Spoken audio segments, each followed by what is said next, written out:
En tendance de la rentrée, le pollen alimentaire, riche en vitamines, en protéines et oligo-éléments, il a de multiples vertus. Au miel et à la gelée royale s'ajoute donc le pollen alimentaire. Les abeilles nous rendent décidément la vie plus douce. Apithérapie. Dimitri Sikiotakis, Guillaume Brunero et Ingrid Carré. Emma est étudiante. Elle a vécu 2 ans aux États-Unis où elle a découvert un super aliment, le pollen. Et là-bas, ça se fait beaucoup, donc des bols comme ça, donc mixés avec plein de fruits, et par-dessus, ils mettent donc des fruits et du pollen.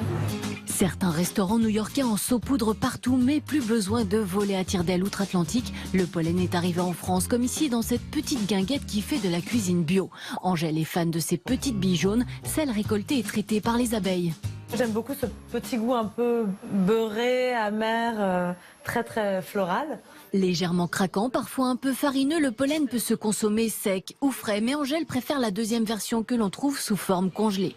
Il est notamment très riche en enzymes parce qu'en fait, pour le conserver, les abeilles le font fermenter. C'est un petit peu le fromage des abeilles. Et donc, ces enzymes, pour notre flore intestinale, est très bonne. Bon pour la digestion ou le système nerveux, tout dépend des pollens. Par exemple, le pollen de cyste va être particulièrement intéressant pour l'immunité, celui de saule va être particulièrement intéressant pour les yeux, celui de châtaignier pour le système cardiovasculaire, pour le cholestérol, etc.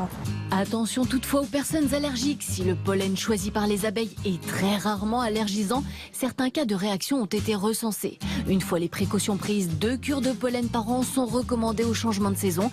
Une grosse cuillère par jour le matin pour vous booster. Un vrai label jaune pour votre santé. Bonjour. Un rendez-vous